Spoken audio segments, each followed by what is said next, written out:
I have watched many animes throughout my lifespan, but the most well-known out of all of them would be Fullmetal Alchemist, Naruto, and Dragon Ball Z. Like any other early anime watcher, these were the first animes anyone really watched at a young age. My initial thoughts on anime was simply put as, wow, here's some cool looking cartoons. And that was about it. I simply watched as these bug-eyed humanoids duked it all out with cool looking villains. The animation was smooth and the characters were badass. It seemed as if this was all the anime could offer me. But little did I know, a show would suck me into its terrifying world.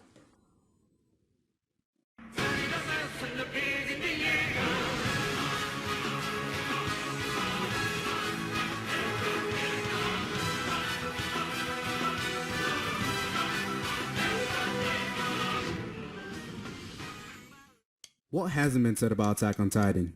The animation for its time was amazing, and the concept of surviving against giant naked zombies by hiding behind colossal walls was surprisingly entertaining. The show's gruesome depiction of humans being scared shitless for their lives as these huge monstrosities towered over them only made me more eager to watch the next episode.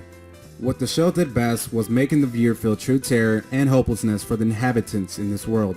Each character obviously having gone through great amounts of detailed expressions to say without words in certain scenes that this situation was beyond hope. Except for this crazy bitch. But what truly brought this show to its great heights? Was it its animation? The plot? Mikasa's abs? Actually, it was none of those reasons.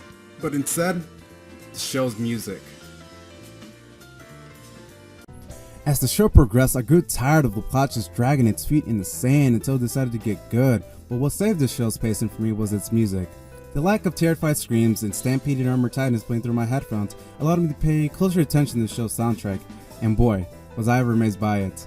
As I paid more attention to the music, I started to realize the music itself embodied the feelings of the people that inhabit this world, their fears, their anger, their despair, and also their triumphs. Well, that's what I interpreted from the music anyway. Each track to me seemed carefully crafted for each scene so the hero could look more badass as his battle cry blended so ever perfectly with the choir and trumpets in each of his bloodthirsty rampages. And the person responsible for it all was none other than Hideyuki Sawano, a man well known for his other works such as Guilty Crown, Al No Zero, and Blue Exorcist. If for not for his exceptional music, my enthusiasm for this show would not be fueling me to making this poorly made video for the public eye to see, with its ever so kind and gentle viewing audience. You are more than welcome to criticize this video for its many faults, or just downright disagree with my opinion on the show's pacing if you'd like. For I'm merely doing this to release some of my excitement for Attack on Titan Season 2, and I just want to talk about how good the music is. Well, it was about time I started this shitty video anyway. Okay, let's start. The first track on my list is Call Your Name.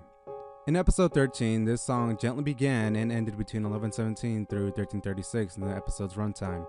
So why was it used here specifically?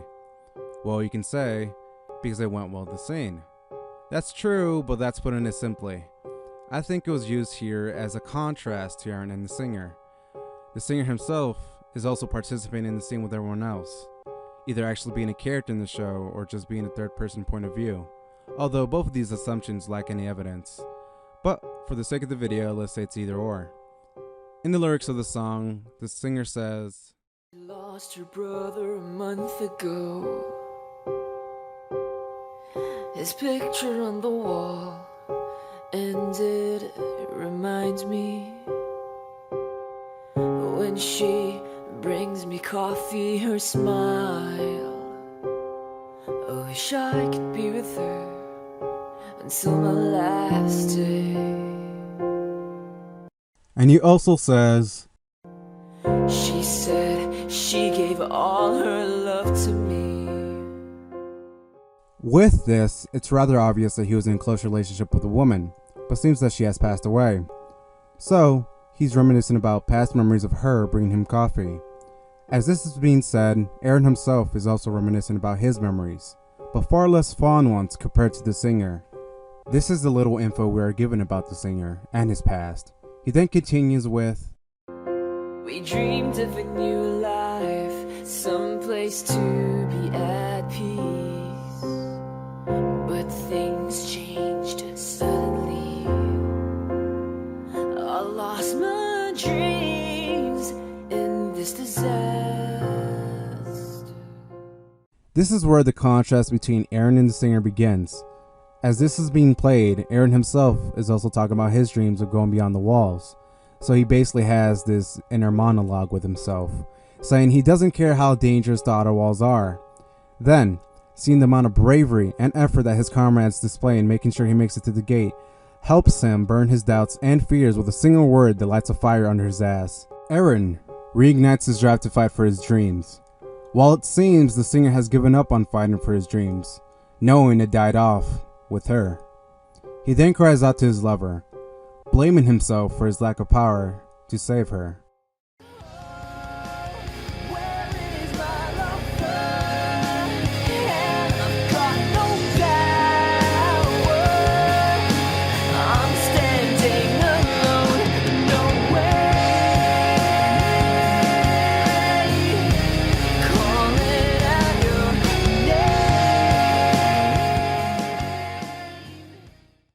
He then says, We don't know what is wrong tonight.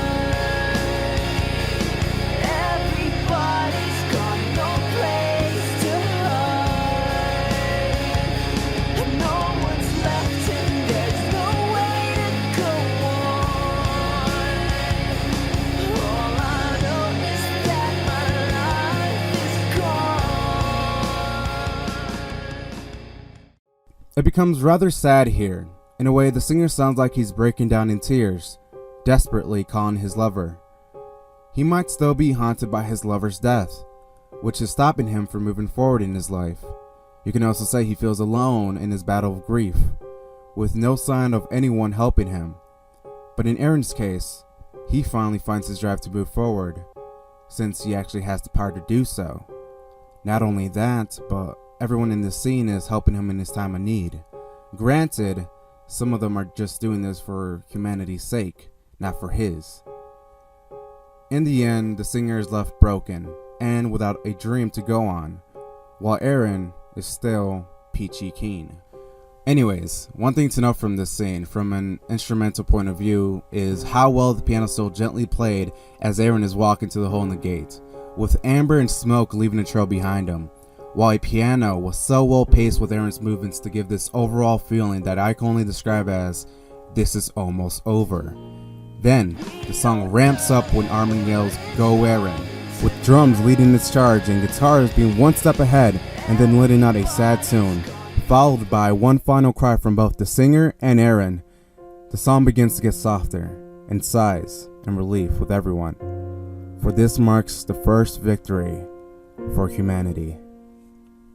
This scene left me at a complete awe, and made me want more scenes like this, where the music and the actions of the characters went as fluidly as the animation of the show. I grew more of an appreciation to anime soundtracks after seeing that. The way this song was so well used to show Aaron, the hero, rising against all odds, while the singer, the common soldier, lacks any of the qualities from the main character in the immediate situation. There are some similarities between the two. For example, both of them lost someone close to them, and both liked the power to protect that person at first. The difference is how they eventually ended up. We all know that Aaron eventually gained greater power, but on the other hand, the singer is still the same as before, weak. Two stories are being told here, in a 2-minute and 19-second scene, which hits me with an impact of emotion that I've never felt before for music. This song to me represents a hero rising to the occasion, but also represents the sadness of the common soldier facing these horrific things which have killed their loved ones. And they face themselves every day knowing they lack the power to avenge them. Overall, this song is just amazing with this scene. Well, that about wraps up this video. Before I say anything else, please check out the description box if you liked any of the covers that I've used in this video. The people who have made these covers are extremely talented and deserve your attention. And I also would appreciate any criticism, good or bad, about this video's structure, pacing, or just the idea of reviewing anime soundtracks. Don't worry about hurting my precious feelings. Go all out.